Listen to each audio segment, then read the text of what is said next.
Hey there, friend. I hope that you're doing well today. I just wanted to pop on and do another little shorty video. Earlier this week, I did one on how to get unstuck and how fear can keep us from taking action when we are facing something like a delay in our little one, like a language delay. And I'm really hoping that you were able to use the strategies that I suggested to try to overcome that fear so that you're now ready to take some action.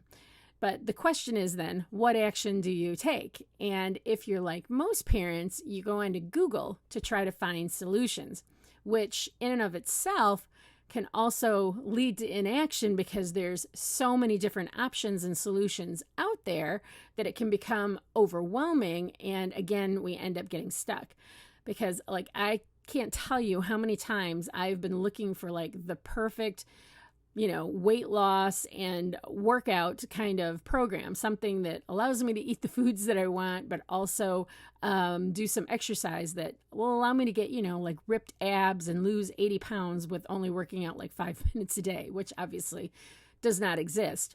So when I gather the options that do seem feasible, there are sometimes just so many in front of me and I kind of put off, I'm like, oh, I'll do that one later. And it just seems difficult to try to find the right fit sometimes.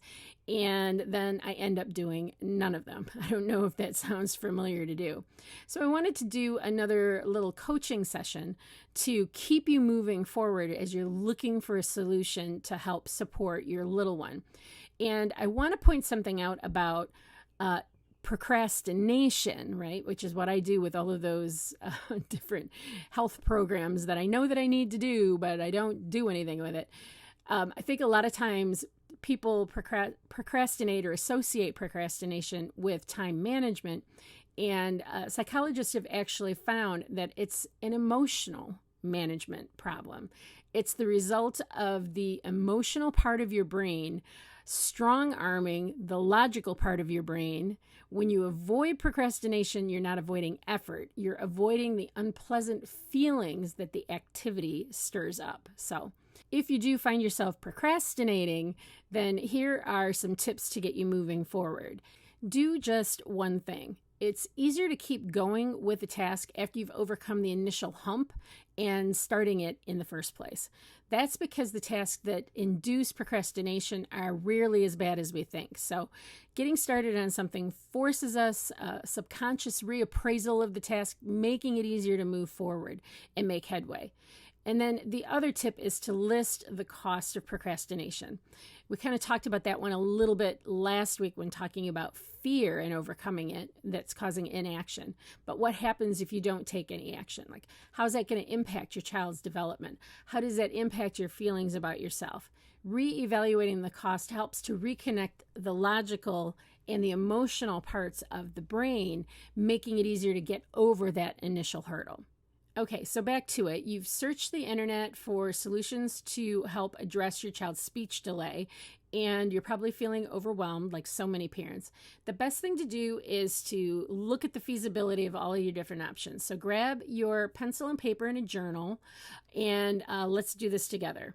So basically, when it comes to solutions, in most cases, we have three different options. The first option is do it yourself, DIY. The next option is done with you, DWY is what they're calling that now. And then the last one is DFY, done for you. So let's take a look at each of these a little bit more in depth. So let's start by talking about do it yourself. As I mentioned at the beginning of the video, the internet has tons of information on toddler speech development, right? If you're highly motivated and have a lot of time, doing it yourself may definitely be an option for you. This is actually what I did when my daughter was 18 months old and wasn't talking yet, but I had access to tools and professionals in early childhood development. And despite this, there's a lot of trial and error with this option, which can lead to frustration for both you and your child. So my tip to you is if you try to do it yourself, you're going to have to become well-versed in toddler language development processes and norms. And this is obviously the most cost-effective way for those that are on a budget to try to find information, because the internet is free and there are books on the subject that are relatively low cost. But some of them don't provide the depth on some of these different processes, which will then alter some of the strategies that you might use. So next up would be the done with you option. And in this option, you have a roadmap or a guide from someone with expertise and experience in toddler speech development. So it could be an online course, it could be an interactive group program, or working with an early intervention program.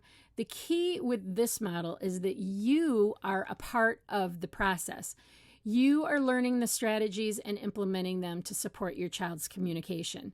There are, of course, costs associated with some of these kinds of programs. And then finally, you have the done for you option. And in most cases, this is going to be working one-on-one with a speech therapist or other early childhood development specialist. Now, sometimes these services are covered by insurance. Other times they are out of the pocket kind of expenses. In the United States, some of these services are offered for children around the age of 3 via the local school district at no charge. With the done for you option, the child is typically working one-on-one with the therapist who's the one implementing the strategies. So when looking at your different options, you need to consider the following things. Cost is obviously a concern for many parents. Evaluate the programs and services you're interested in and determine, what is the best fit for your budget. It may not be the one that you really want, but anything is better than nothing, as we talked about last time, to get your child moving forward. You also want to look and think about accessibility. Accessing outpatient services can be a challenge if there are long waiting lists or if transportation is an issue, because most are offered at the therapist's location. And you also want to think about the time commitment. This is a consideration for many parents. With busy working schedules and school commitments, finding the time to work on speech or drive back and forth to therapy appointments can really be a challenge. So you need to consider what time commitment will work for you and for your family. And then finally, you need to consider how involved you want to be in the process. Many parents over the years have told me that they feel out of the loop with their child attending one-on-one therapies and not knowing then how to support their child at home. And I'm going to be fully transparent as somebody who works in the field and as a parent of a child that had a speech delay, that I wholeheartedly believe in the done with you model. Having said that, I do want to add that there are certainly some cases where working one-on-one with a therapist is an absolute necessity due to the very specialized training, such as children who struggle with articulation or phonological processing disorders or childhood apraxia of speech. These require very specific types of interventions. For toddlers who have limited to no language, however, I believe it's really imperative for parents to be taught the skills and how to implement them at home for better outcomes. As a therapist, I can get kids to do all sorts of stuff during a therapy session because I have no history with them.